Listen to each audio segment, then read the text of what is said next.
Welcome back, everyone. Today, we're going deep on something I think you'll find pretty amazing. We're talking Mount Everest.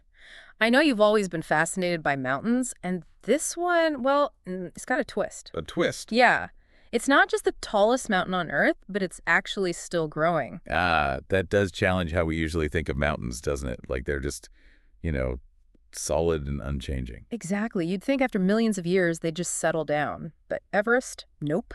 It's adding to its height every single year. So how does a mountain, especially one as massive as Everest, keep growing? Well, the story starts millions of years ago, roughly 50 million, with the collision of the Indian and Eurasian tectonic plates. Okay, so like a slow motion crash. Yeah. And get this, that crash is still happening today. It's pushing the Indian plate northward, and that force is what's pushing the land upwards, creating the Himalayas and, of course, Mount Everest. Wow, so every time we hear about earthquakes in that region, it's a sign of that ongoing collision. Precisely. It's a reminder that beneath us, things are way more dynamic than they appear. So how much are we talking about here? How much does Everest actually grow each year? Well, it's a surprisingly steady rate, about 4 millimeters a year. 4 millimeters. It's hard to imagine that actually lifting a mountain. It's subtle, but think about it in a human lifetime. That adds up to a noticeable difference, Oh, wow. So like how much? roughly the length of your hand. In your lifetime, Everest will have grown that much taller. It's mind-boggling when you consider the scale of the mountain. And it's not just going upwards. This collision also impacts the entire surrounding landscape. Valleys deepen, the potential for earthquakes increases. The whole region is in constant flux. It's wild to think about. So with all this movement, how do scientists actually measure Everest's growth? Are we talking like people hanging off the side with tape measures? No tape measures. Thankfully, we have much more sophisticated methods these days. Scientists use satellite-based measurements with GPS to detect even tiny shifts in the mountain's position. It's like having Everest under constant surveillance from space. That's incredible. But Everest is covered in snow and ice most of the year, right? Can satellites see through that? That's where another cool technology comes in. LiDAR. It stands for light detection and ranging, and it uses lasers to create super detailed 3D maps of the mountain. Lasers! So they can actually see through the snow and ice. Yep, right down to the underlying rock structure. That's amazing. Cutting edge technology to measure these ancient processes. And we can't forget about seismic activity.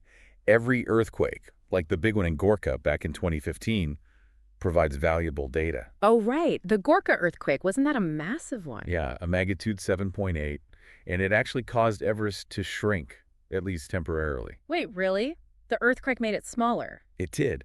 The Gorka earthquake caused Everest to drop by about 2.5 centimeters. Huh. I would thought it would have pushed it up. Well, in a way, it did. Think of it like compressing a spring. That sudden drop was followed by a rebound as the pressure from those colliding plates we talked about pushed the mountain back up, contributing to its overall growth. So even these destructive events are part of the mountain's long-term evolution. Exactly. It's all part of the story. And there's another factor we need to talk about. Climate change. It's having a big impact on the entire Himalayan region. Right. We hear so much about melting glaciers, but what does that actually mean for the future of Everest? I mean, we're talking about huge amounts of ice disappearing. What does that do to the mountain's growth and stability? It's complicated. On the one hand, it's kind of like a two-sided coin, this melting glacier thing. Okay, so what's on the other side of that coin? What's the downside? Well, when those glaciers melt, they expose more rock, right? Mhm. And that can actually lead to new geological formations that could contribute to Everest growing taller. Huh, interesting. So more growth. Potentially, yeah. But the melt also weakens the permafrost, that layer of soil that stays frozen year-round. Right, right. And that makes the whole area more prone to landslides and rockfalls. Those kinds of events can reshape the mountain in ways that are hard to predict. So it's like the mountain is being pulled in two different directions, growing on one hand, but also kind of eroding on the other. Exactly. And climate change is intensifying both of those things. It really highlights how everything is connected. Yeah, definitely. And it makes you realize that even something as massive as Mount Everest is vulnerable to these big shifts in climate. It's a little sobering when you think about it. And it makes me wonder, with all these factors at play, what does the future hold for Everest? I mean, will it just keep growing forever? Well, forever is a long time, even for geologists. But yeah, for now at least, the collision that's driving Everest's growth is expected to continue for a very, very long time. So we could actually see Everest get even taller in the future. Is there like a limit to how high a mountain can get? That's a great question. There isn't really a hard limit, but there are definitely some factors that come into play, like the strength of the Earth's crust, how fast erosion happens, Yeah. and that balance between uplift and gravity. It's like a constant tug of war between these massive forces. So Everest's future isn't just a straight line upwards. It's more like this complex dance between growth, erosion, and even those major earthquakes that can happen. Exactly. Everest isn't a statue. It's more like a living, breathing thing. It's dynamic and always evolving. And that evolution is influenced by not just natural forces, but human activities too. We tend to think of these incredible natural wonders as timeless, but they're part of a delicate balance that's increasingly affected by, well, us. That makes me think about all the tourism on Everest. I mean, thousands of people try to climb it every year. That has to have some kind of impact, right? You're absolutely right to bring that up. That sheer number of climbers, plus all the infrastructure needed to support those expeditions, it definitely leaves a mark. There's the obvious stuff, the trails, the camps, even just the waste. But there's also the potential for disrupting the ecosystems up there, which are already pretty fragile. It's a good reminder that we have a responsibility to protect these amazing places, even as we, trying to experience and understand them. It's kind of humbling, to think that even Everest, this massive, powerful force of nature, is vulnerable to those forces and to the impact we have. But there's also a certain beauty in that, I think. I completely agree. It shows us that change is the only constant, even for something like Everest. Yeah. And understanding those changes, whether they're from, plate tectonics or climate change or even human activity, is key to both appreciating and safeguarding these incredible places for, well, everyone. And speaking of appreciating Everest, I've heard that it's not just about the height, it's also about the geology. The layers of rock tell a story that goes back millions of years. It's true. Everest is like a time capsule. It's a record of Earth's history, and it's written right there on its slopes. Yeah. Those layers of rock, they represent different eras, different environments, all compressed and uplifted over millions of years. So even for those of us who may never climb Everest, there's still a way to connect with its history and grasp its significance. It's more than just a peek on a map. hmm It's a window into deep time. It's a glimpse into the incredible forces that shaped, well, everything. It really is amazing to think that by studying Everest, we're not just learning about one mountain, but about, well, the forces that have shaped the whole planet. It is.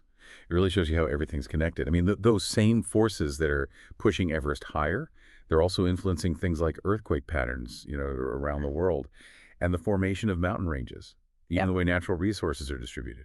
Wow. So our deep dive into Everest, it's like given us this incredible glimpse into these massive planetary processes, but it also kind of makes you think, what does the continued growth of Everest tell us about the planet, really? How do those forces shape not just the physical world, but, well, life itself? It's a big question, isn't it? I mean, the Earth is always changing. It's always evolving. Mountains rise, they erode, they rise again. And this has been going on for, well, millions of years. It's this incredible cycle of creation and destruction that's happening on a time scale that, well, it's hard for us to even imagine. It's definitely both humbling and inspiring. And it makes you wonder, what other secrets are hidden up there? Are there still discoveries to be made on Everest? Oh, absolutely. I mean, yeah, it's one of those iconic mountains in the world that's been studied a lot, but there's still so much we don't know. I mean, there could be unique geological formations up there, maybe even new species that have adapted to, those extreme conditions. There's always more to learn. And it's not just about the scientific discoveries either, right? There's a whole cultural and spiritual significance to Everest that goes way beyond borders. Exactly. For centuries, Everest has been this symbol, a symbol of challenge, human resilience, inspiration. The stories of the climbers, and especially the Sherpa people who call the Himalayas home, their stories, they're all woven together with the mountain. It's a really rich tapestry of human experience. It reminds us that Everest is more than just, well, a mountain. It's a place of incredible power and beauty. It's something that continues to, well, just capture our imaginations. I think that's a great way to put it. And, as we learn more about Everest, as we continue to explore it, we also deepen our understanding of, well, ourselves, our place in the grand scheme of things. Well said. And for anyone listening who's feeling inspired, wanting to learn more, There are some incredible resources out there. Books, documentaries, there are even virtual expeditions that can take you right to the summit. It's a journey worth taking, that's for sure. And who knows, maybe this deep dive will inspire you to explore not just Everest, but all the other incredible things our planet has to offer. The mountain ranges, the oceans, everything. What a journey it's been. Thanks for joining us on this deep dive into the world of Mount Everest. We'll see you next time as we explore another amazing corner of our planet.